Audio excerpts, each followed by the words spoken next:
I hated the way that the buyers lied to you and the sellers lied to you, and you had to lie in the middle to everybody around you to make a business work.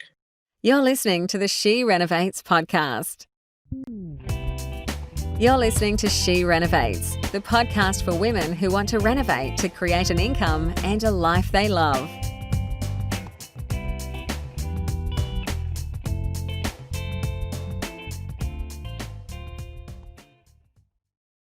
Hello, it's Bernadette back with another episode of She Renovates. Today I have a guest in Scott, Aggett. Now, Scott owns a business called Hello Haus.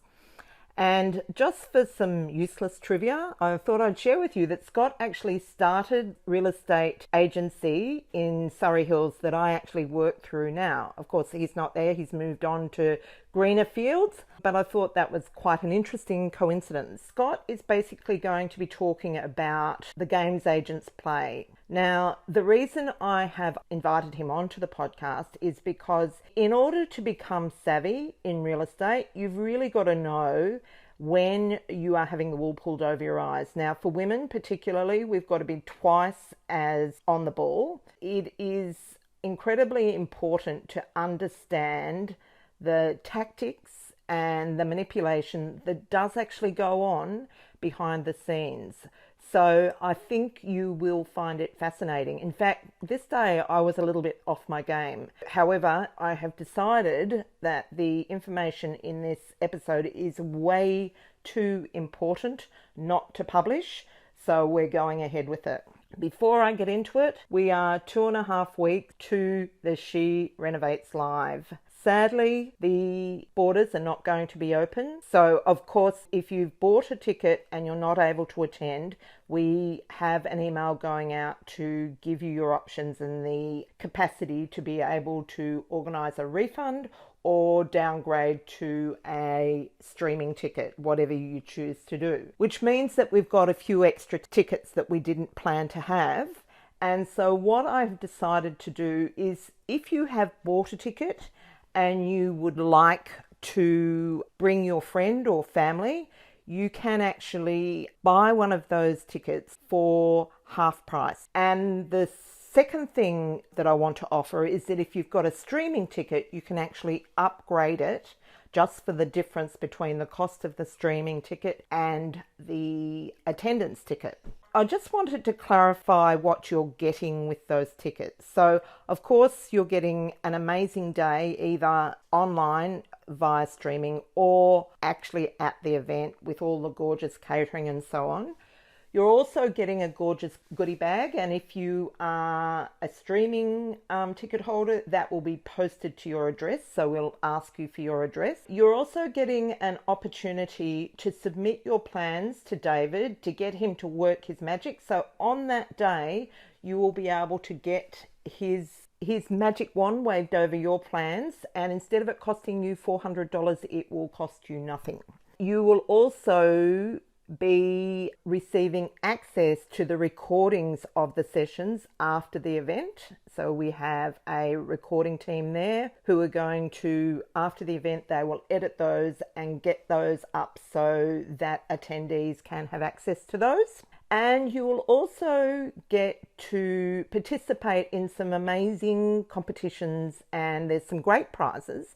And one of the prizes is a 12-month subscription to the Wonder Women program. So there are lots of good reasons to attend the event, either online or offline. Those few things I mentioned add up to about $800 worth. So jump in, not much time left, and grab your ticket. Let's get into the episode and bring Scott into the mix. So welcome, Scott. How are you? I'm good, thank you, and you? Awesome. I'm really good. So you're dialing in from sunny Queensland? I am. So where are you actually? Well, today I'm in Brisbane. I'm actually working on a short-term contract in addition to what I do at Hello Haus. I'm selling out a residential project in Wollongabba in Brisbane. So up here for a certain few hours a day in addition to doing all the negotiation services that I do nationwide. Okay, excellent. So we'll talk about what you do in a minute, but I think that what I really want to talk about is what's on the other side of a negotiation when someone goes to buy a property.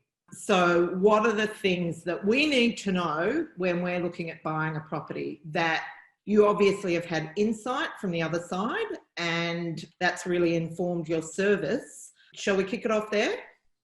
Yeah, I'm happy to. I think probably the first most important thing to realise is that the agent is employed by the seller and paid by the seller to make sure you pay the highest possible price. And I think a lot of the times when you're dealing with buyers, even when they're obviously when they're green, but also when they're quite experienced buyers, they get emotionally involved in the process. They give away a lot of their cards or show their cards to the agent. A good agent's recording all that information behind the scenes. Everything you say to them, they're jotting it down. I had an Excel spreadsheet where I'd ask you questions. I'd pre-frame those questions in different ways to get the answer that I want out of you. And I would use that against you in the conversations that I had down the path. So whether it's a week down the path, 2 weeks down the path, 4 weeks down the path, I'd refer to my notes in my spreadsheet and I'd know exactly what you said to me and when, so that I could press your buttons, but realize how hard I had to press or how soft I had to go so that I didn't blow you out as a potential buyer, or I could get you to pay an absolute emotional premium. So you've got to be aware that the first rule is the agent's not on your side. The agent is 100% employed to make you pay the highest amount possible. I think if we start from that point, that's a good point to roll on. Yeah, I'd absolutely agree with that. And that's not just sort of the way it is. They're actually bound by law. Correct. Yeah. They have a code of conduct that they have to, abide by, don't they? Yeah. Yeah, and look, you'll get agents that there's two things here. You'll get agents that will tell you that possibly that a few of their trade secrets and more information than they should do. I would be hesitant to buy or sell through those agents, because if they're telling you things out of school, what are they doing behind your back? They definitely haven't got the best interest of someone, and that someone is the person who's paying them. So that's a terrible start to begin with if you're getting some sort of inside track into buying a property cheaply. So I would be super wary of that. But the one thing that most buyers don't understand is that a good agent can make you feel like you've got all the answers and that you've been given an inside track. That's the job of an exceptionally good salesperson. They train so hard to make you feel like you've won the process, that you win the negotiation, that you haven't overpaid for it, that it's the right deal for you, that you were possibly the only one that was going to see it off market, you got the special treatment. But the reality is, a good agent is there to maximize the price. So they're only selling it to you off market, or they're only selling it to you on the quiet because there's not another buyer that's prepared to pay the same price. So maybe there's a few agents that are behind the scenes doing the wrong thing, but in general, certainly in the areas that I worked in, I felt that all the good agents wanted to bring the properties to market because it gave them the most profile, which is their job, to build their profile to get more listings and earn more money. And it also got the best competition to the property, which grew the price for the vendor and got the best possible result. So when you live and die in that hardcore sales scene, you're really hung out to dry on your results. So good agents will want to maximize the price every time. So just be cautious of that when you're going into it, that you can't give away too many secrets. Keep your cards close to your chest, and just remember the whole time that the person that's holding your hand and giving you that great service right now while you're looking to buy, in 2 weeks, 4 weeks, or however many times down the line, they're going to be the person that you've got to go head to head and negotiate against, and they train every week or every day to get you to pay the most. It's the sort of thing, well, I think you only get burnt on once. Well, in terms of buying a property and maybe structuring an offer, do you think, in terms of how you would go about that if you're doing it yourself? Yep. I've got a couple of tips in terms of trying to find some properties as well that you can do. So a lot of the buyers that I work with, and this is something that goes back to what buyers used to do when I was in the industry full time, is that I encourage people to compile a very short email of what they're looking for. They BCC all the leading agents in the area. So that might be 15, 20, 30 agents that they can find their email address easily and quickly. Every fortnight, you send that list to the agents to stay top of mind. And that will give you the opportunity to get to properties first. I've heard you say before, and you're absolutely correct, that agents will start to tell buyers as soon as they get the listing, even if it's before it goes on the market. So you want to be in that select group, and you can typically do that if you stay top of mind. So the first tip for me would be be visible with agents, be honest with agents up front as best you can in terms of telling them what your budget is. That doesn't mean that you're going to have to spend that in 2 weeks' time or 4 weeks' time. You can choose what you want to spend when you control the negotiation, but be honest with them about what you've got to spend so they can find you the right properties that fit your criteria and not waste your time. If they know you're a serious buyer and you're being genuine like that, you'll get great service from good agents. So that'd be the first thing. When you find the property that you want, I always say to clients that I suggest you see it 2 to 3 times. So you've seen it in different times of the day. Make sure you look at any privacy noise issues that might come at different times of the day, and take a friend or someone else with you, a professional person, for a second set of eyes, just to make sure you've got all those answers. And when you've done those things and you've convinced yourself it's a property that you want to dig into deeper, I think you need to move through that buying process as quickly as possible. So that's doing your due diligence, whether it's a building and pest inspection, maybe you want to do your own private valuation just to get comfortable around where the price sits. You should be able to do those things in 2 to 3 days, and that'll put yourself in pole position to try and outbid any competition and get your nose in front, which is important if you're trying to buy the right property. Let's just jump back to that, doing a private valuation. I've always found that a bit of a waste of money, to be honest. Okay. Because I would pay a valuer to 2 reasons. Either 1 or 2 things would happen. They would come in and say, once I couldn't actually accompany the valuer, this property had been on the market for it's actually the property that we're living in right now. It had been on the market for several months. It wasn't the typical house, and I was really struggling to get them to move. So they had it on the market for 1.5 million for several months. And I brought a buyer's agent, a valuer in. I couldn't be there. The valuation came in at 1.5 million. And I said to him, well, it can't be 1.5 million because that's been the price and it hasn't sold. So, and he said to me, that's what the agent said it was worth. Well, in 25 years in real estate, I've never heard that. So that's an absolute one-off. I'd hope that doesn't happen. I have the opposite experience of that. I tend to find that a valuer will downvalue it, or not downvalue it. That's the wrong terminology. They'll be conservative in their valuation, and I think it does 2 things for you. One, it lets you jump straight to the person who sees the most property and what the actual prices are being sold for, and the most recent sales. You get their expertise instantly, which is better than any agent, any buyer's agent, any negotiator, anyone in the industry. So you get to jump through to their brain straight away, which I think is crucially important to understanding what's happening in the market. And the second thing is it gives you a parameter to work from. Let's say, for example, that was on at 1.5 and they came in at 1.3, you may have been thinking it was good value at 135 or 1375. Yeah. But if you know that if you have to borrow against that and debt fund it and it's only going to get valued at 1.3, maybe you're overspending by 50 or 75,000, even though you perceive it to be 125, 150,000 below the price, and you think that's a good deal. So I just think it's an insurance policy. It's quick, it's cheap. Yeah. It's other than your instance, and I'm sure there's some odd ones around there, but in my experience, having done this, it tends to be reasonably accurate, and they come in at a number that everyone's comfortable with. The other key thing that I think is crucial for using a valuer is if they give you a number in that circumstance, 1.3, I, as a negotiator, or you as the potential purchaser, if you're going to handle your own negotiations, can use that if you want to as a tool to negotiate the price down. Because you can say, look, it's been on the market for X amount of months at 1.5. You may have had other offers, whatever. The bank's telling us the valuation's saying it's at 1.3. I'm not going to chip you any further than that. We were going to start lower than that, but I'm willing to give you the 1.3 today to get the job done. So whoever you sell it to higher than that number is going to struggle if they're going to debt fund it to back that up, and you're probably going to lose them anyway in the cooling off period. So yeah. Here's an unconditional offer at that price, and let's do the deal. And that I use it as a negotiation tool. It's up my sleeve. Yep. Well, as a sideline, I figured out that this is a big company and they employ inexperienced, like juniors, doing their valuations. There are valuers and valuers, some that know the area and some that don't. And I have actually done what you've said, had a valuer value something. There's an interesting take on this at the moment that I've never seen before until this year. On the Gold Coast where I live, there's the leading local agency up here has the vendors pay for a valuation, an independent valuation up front before they list the property. And they give that valuation to all the buyers. So there's a low, medium and high price that is in line with what the bank will do. And they give that to buyers and they use that to condition their vendors to market price and condition their buyers to market price. So then it's just a negotiation down to supply and demand. If there's buyers in the market and there's multiple ones, they can go above or the price can go higher than that. But at least it pulls people to where reality is. And I quite like that as well. That's actually a really good idea. Yeah, it's working well for them, very well. Yeah.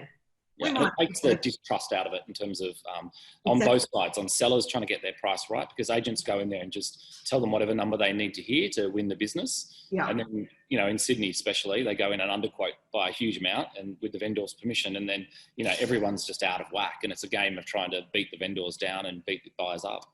So what's your view on actually listing the price that you list the property with? What I see, a common mistake I see, we're onto, you know, talking about selling at the moment, is that, you know, as renovators get through their project, they become more and more emotionally attached to the property, and it starts to look better and better to them. By the time they get to talking to the agent, they're thinking it's worth a lot more than what their original feasibility said. Often they've overspent somewhere along the way, and that feeds into it. They list it and their guide is high, and then that just kills the sale. Yeah, and the difficulty is a lot of agents get carried away with emotion as well. They fall in love with the property, or they think it's really beautiful and it's wow, because it's not what they come across every day, because you've got a beautiful state-of-the-art renovation that stands out in that market. They effectively buy the business, and then it's just it's a terrible decision for the seller, because you end up just stuck with an agent for 3 months and spend all that money on marketing and potentially styling and not get the result. So my tip there is no matter how certain you are of listing it with a particular agent, I would always get 3 agents to pitch for the business. I still do. After 25 years, I still get 3 agents to pitch for the business. And you, as I just mentioned there, you can use a valuer there just to underpin that as well. You don't have to show that to anyone, but $250, $400, you spend that, at least you've got peace of mind that if you're going to go to market, you're not pitching it at the absolute wrong price. But it comes down to supply and demand. If you've got a unique property and it's a brand new renovation like that, then there's every hope that it's going to be sold to someone else that pays an emotional premium. So a valuer may not get it right as well, but at least it gives you some sort of benchmark to work from. The 3 agents will give you a cross section of where the price needs to sit, and then you can, you know, gauge how to sell the property, which method of sale, and then how to pitch the price right. In Queensland, for example, we can't quote price, so not so relevant here if you're going to have an auction campaign. But in Sydney and Melbourne, definitely important to have that range set at the right number. So you can put a guide in though, can't you? No, in Queensland, auction is without a price. Oh, only auction though? What about private treaty? Auction and expressions of interest. Private treaty, you can do whatever you want as per usual. Oh, okay. No worries. Yeah, because I know I sold a place in Queensland in November and we were able to quote a guide. At auction? No. Okay, yeah. Private treaty, yeah, sure. Yeah. It's hard, actually. It's hard for buyers up here to get a gauge on where the market sits. So, you know, really important to do your homework, do your research, be active in a marketplace, get around to see what other people are spending at auctions to understand where those prices sit. But it's meant to be a service to buyers to get rid of that underquoting and that uncertainty and, you know, misleading marketing from agents. But I don't know. I think it's makes the buyers' job harder, really. It does make them do the legwork and groundwork, which is good, but you need some sort of guidance, I think. Otherwise, you're just wasting your own time potentially on a property as well. I agree. And the other thing is, you would know this in New South Wales, the minute someone puts in an offer and it's higher than the guide, well, then the guide has to go up. Yeah. So it lets you know really where the market is. So I think that's quite a good thing. So what other mistakes do you save potential purchasers from? In terms of the negotiation side, I think one of the biggest things that people come to me too late is that they get told or get educated in the market that they can't buy prior to auction. So the agent tells them it's got to go to auction, it's got to be sold on the day. And really, unless it's a deceased estate with a very specific clause, then it's unlikely that it has to go to auction. The reason it is being said to you that it needs to go to auction or it has to is because the agent wants their 4 weeks in the sun. They want to build their profile in the marketplace. And that leads on to a couple of other things that buyers aren't usually aware of as well. They don't want your offer. So when you're trying to run around in week 1 or week 2 and gauge by, you know, throwing in a lowball offer like people used to do, the agents will deflect you and keep saying to you, just come along to auction. They're committed to selling. They're going to set a very realistic reserve. It's got to be sold on the day. There's 1,000 throwaway one-liners that they use here.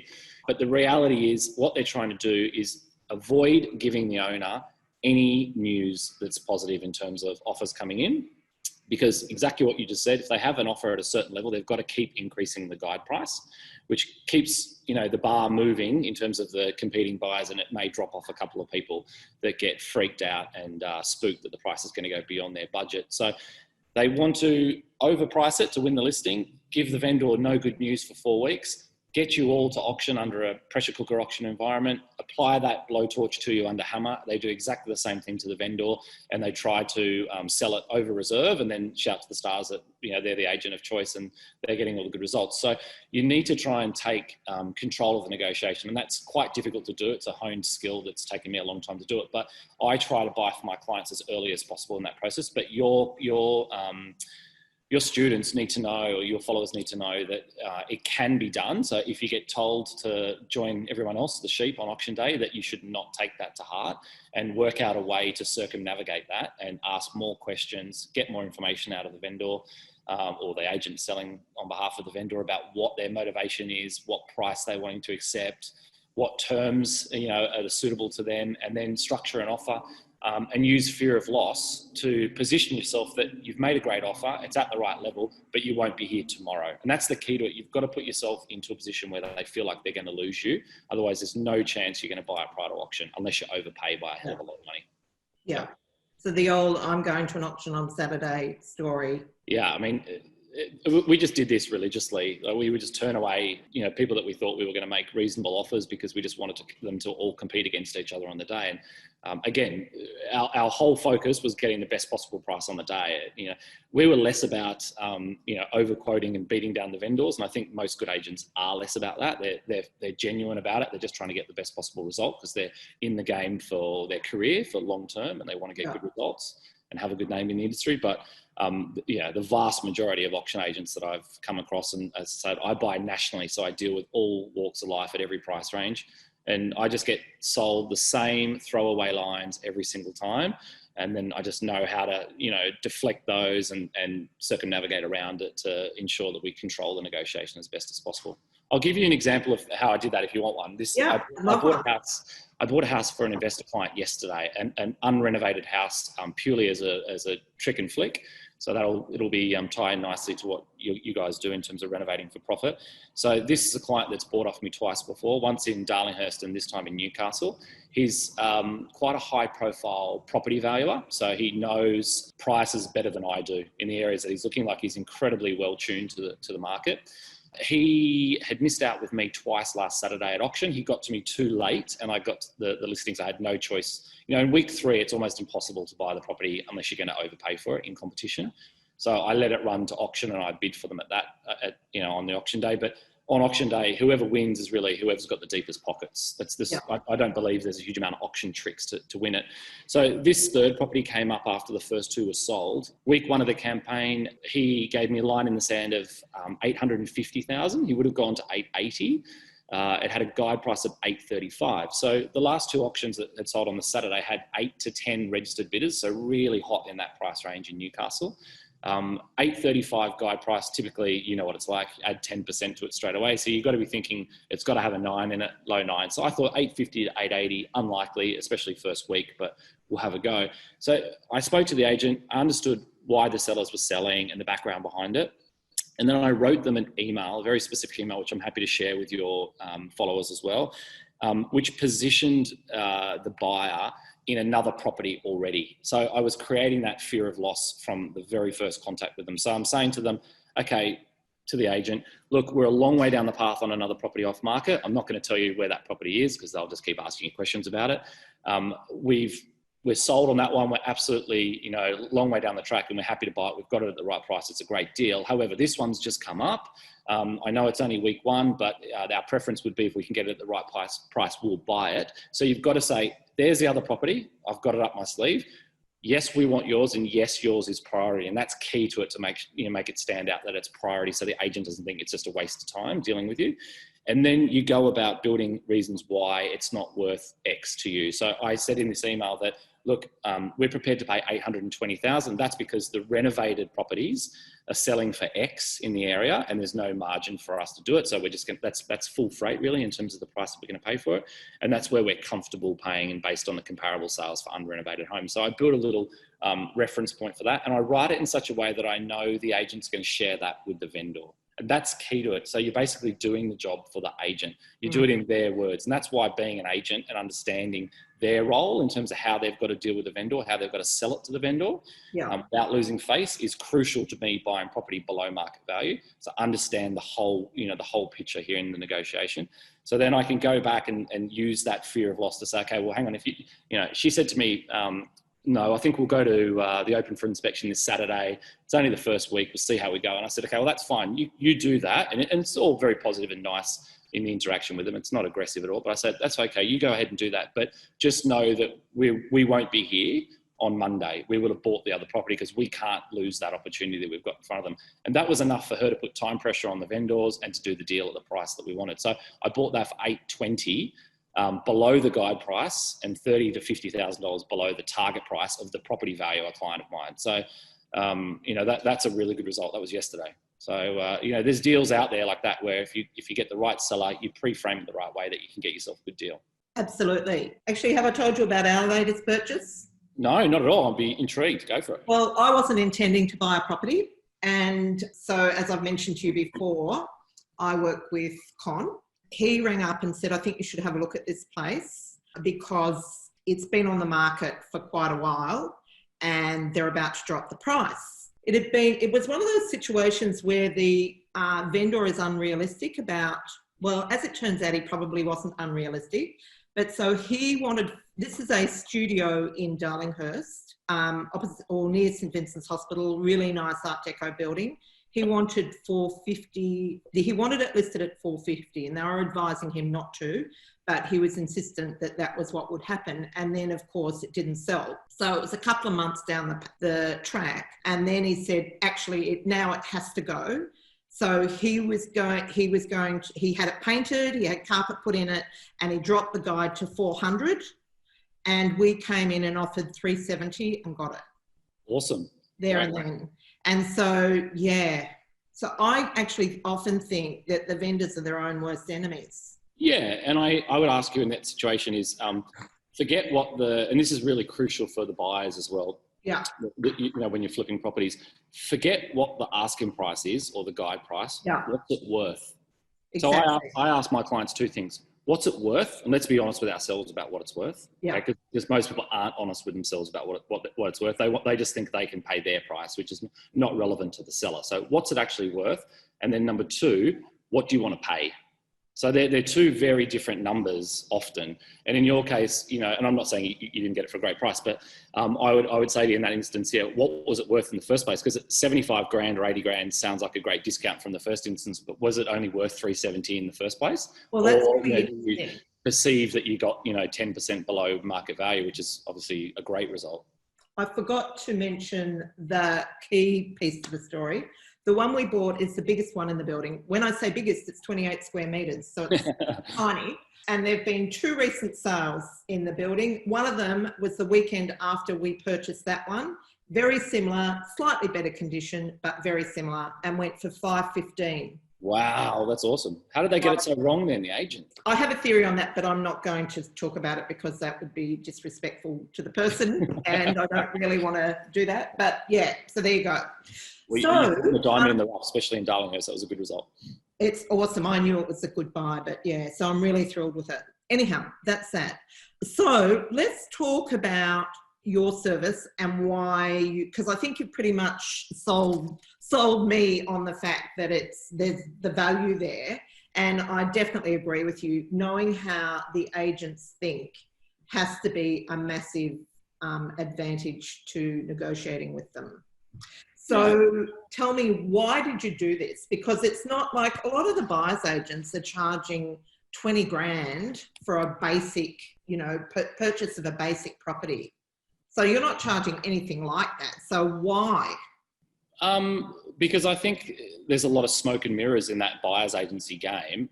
And in every industry, there's good operators and bad operators, and there's some fantastic buyer's agents. And if you're looking for a full service, and in your circumstance, when you're buying and selling so often, and you need someone constantly watching the market while you're doing other things and you're busy making money elsewhere, then that's a great value add if you've got the right person that has got the eye that you need and they're trained specifically for what you're looking for.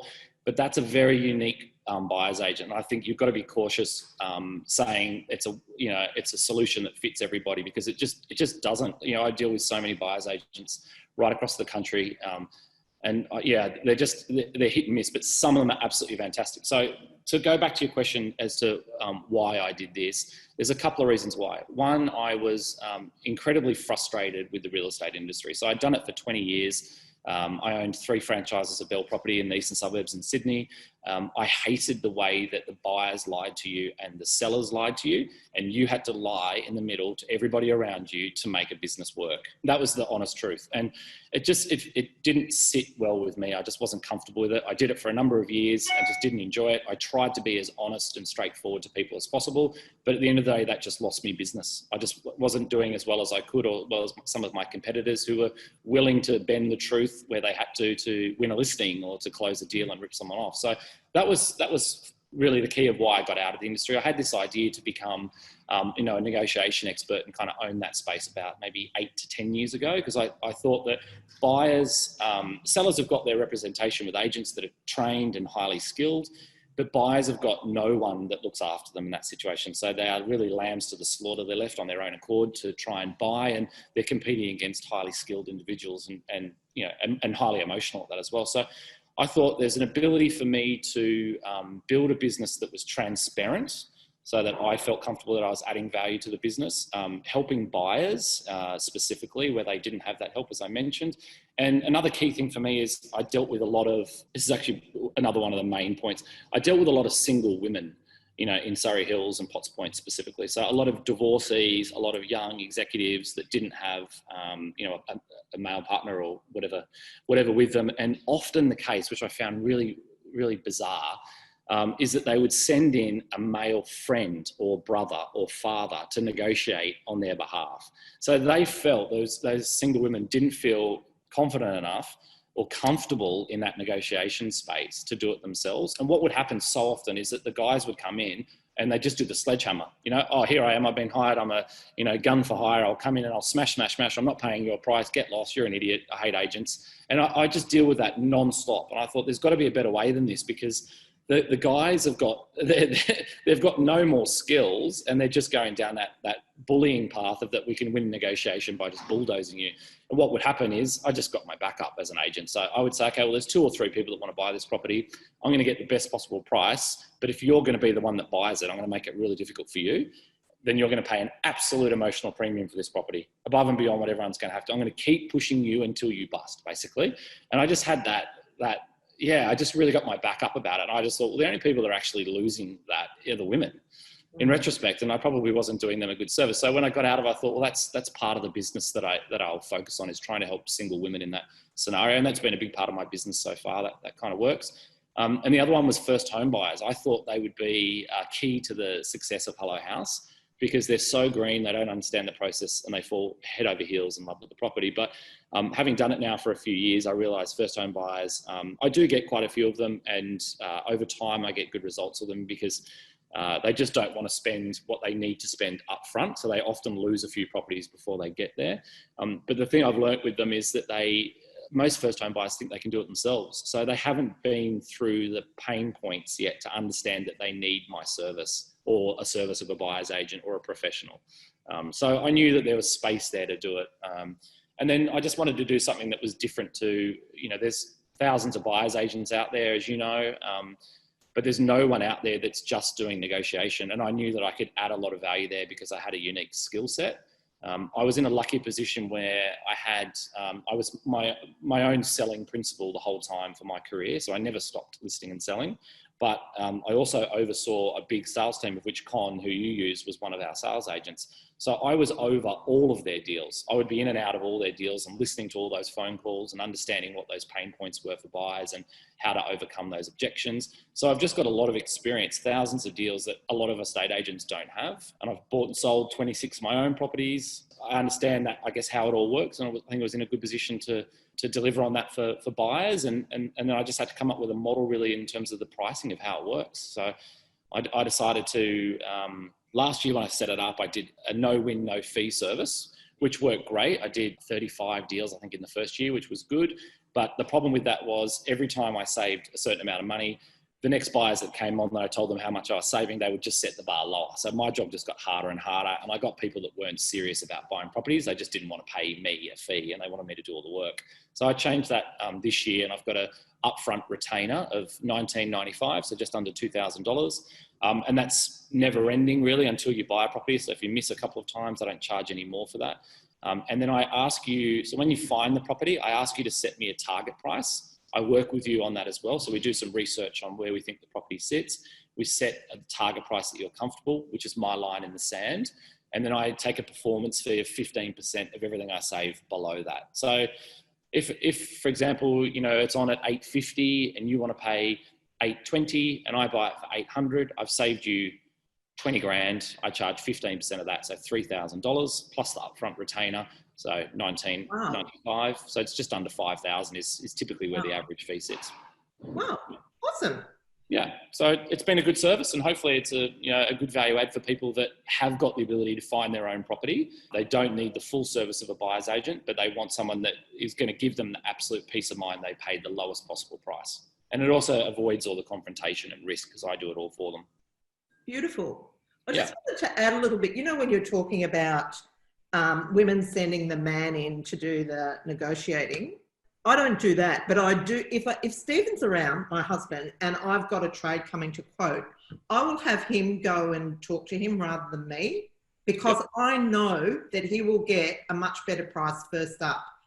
I will have to work for that price if it's someone I don't work with. So it's just a fact of life that men think women will pay more. Yeah, interesting. And possibly, you would know this better, so I can't answer that question, not being a woman. But all I can talk about is the experience I had where they didn't feel comfortable doing the confrontation, in terms of the negotiation. Yeah, that could be true. And the hard thing is, how do you measure someone's skill at negotiating? So sending someone in that you think is going to be better at it for you just because you don't like the confrontation doesn't mean they're a better negotiator than you might be. So I think people will run the gauntlet and do it themselves. But the problem with that goes back to what I spoke about initially is a good agent will make you feel like you paid the right price and that there was competition. So, if you paid in that scenario, it was on at 850, you wanted to pay 820 and I got you to pay 840 as the agent, I'll tell you that it was a 2-horse race or a 3-horse race and went right down to the wire and you just pipped the other guy by $500 or whatever it might be. But in reality, I might have not have had another buyer, or you were $40,000 above the next best buyer. So people think they can do it themselves. Let me tell you, unless you're a skilled, trained expert and you do this all the time, you are getting ripped off. You are paying more, you are paying retail, right? So, and it's in Sydney, Melbourne, Brisbane, not so much Brisbane, Sydney and Melbourne, definitely. It's not necessarily how much I can save people money. It's winning the property through competition and giving them peace of mind they paid the least amount possible. They're the two things. So I don't go in and pitch for business by saying to people, hey, I'm going to save you 20 grand or I'm going to save you 40 grand. I'm just going to make sure I win the keys for you and you're going to pay the least amount you had to. And I'll do that by qualifying the whole time with questions with the agent. So I know who's, how many buyers are there, what the competition is, and make sure that you got the right deal. And I think that's worth my fee, especially if you're spending 500 grand, 800 grand, $1 million, whatever, then, you're getting spades of value out of that personally. Absolutely. And what you're saying is absolutely right. I've actually seen agents, not con, I'll just clarify that, negotiating with fictitious buyers. I've seen that happen. So they've been talking about buyers on my property that I knew didn't exist. Yeah. So yeah. It's everyday occurrence. So they'll ring you up and say, listen, we're expecting an offer to come in this afternoon or tomorrow, and it's probably going to be around this number. And the only way you're going to get this done is to come in and just pick. All you got to do is just pick this number. If you can get to 840, I can get it done for you. There's no other buyer. They just want you to close as quickly as possible. So they put time pressure on that you're going to lose that purchase and that you've got to pay X. And you think, oh God, okay. All right, well, I know that I can get it. All I've got to do is pay 840. And you go in there in an emotional state, you pay 840 and you get the job done. Champagne comes out from the agent. Congratulations, great job. God, you just won. You just snuck in. There's no one else. It's a ghost town. There's no other buyer on it. So you just got to you've got to go into it with your eyes wide open. And right from what we said at the top, as nasty as this sounds, I don't mean it to sound negative, but agent is not your friend. The agent is working the whole time to get you to pay the most amount possible. Well, and if they're not, then you've got to question the character of the agent that you're dealing with. Absolutely. And that's one thing we train our students to do, is to follow bad agents. Yeah. Well, in terms of trying to get a good deal out of them? Yep. Absolutely. Yeah. Thank you for that. So for those that are listening, Scott's details will be in the show notes so that you can, if you think this might be something that you might be interested in, then you can actually make contact with him and, experience the service of Hello Haus. Thank you. Thanks for having me today. Much appreciated. No worries, Scott. Take care. Take care. Bye. Okay, so I'm sure you would have found that absolutely fascinating. I know I did, and as I mentioned, I did actually learn quite a bit out of Scott's information. Something that I don't necessarily agree with is that, and I can understand from the point of view of a real estate agent, he obviously is very successful and committed in his role when selling a property, but there are lots of bad agents around, and I know because I've seen it, who will just take one person through, and if they think that they can get a sale there and get it off their books, they will do that. So there is definitely an advantage in following the lazy, the not very smart, the agents that don't do their best for their clients, and just make sure that you never sell through them. And lastly, we had a beautiful review over in iTunes. I figured out who it's from. It's from Nicole McCann. So Apple doesn't tell you, but I figured it out. And the reason I know is because Nicole has just become a Wonder Woman. And what she says is, Bernadette is amazing. I love listening to her podcast. She is real, she is honest, and she shares all. Thank you, Bernadette, for being so informative, lovely and real. I'm a lister for life. My gosh, seriously, Nicole, you are gorgeous. That was a lovely review and I really appreciate it. And the other thing that I'm really excited about is we're going to be working together, and I'm dying for you to get into your projects because I think you're going to be a rock star. Okay, so that's it for today. If you haven't left us a review, I'd love it if you took the time. I read every one of them and I really appreciate it because it lets me know that I'm not talking to myself. So that's it for today, and see you next week. This is the She Renovates podcast. To discover how to harness the power of renovating, check out theschoolofrenovating.com.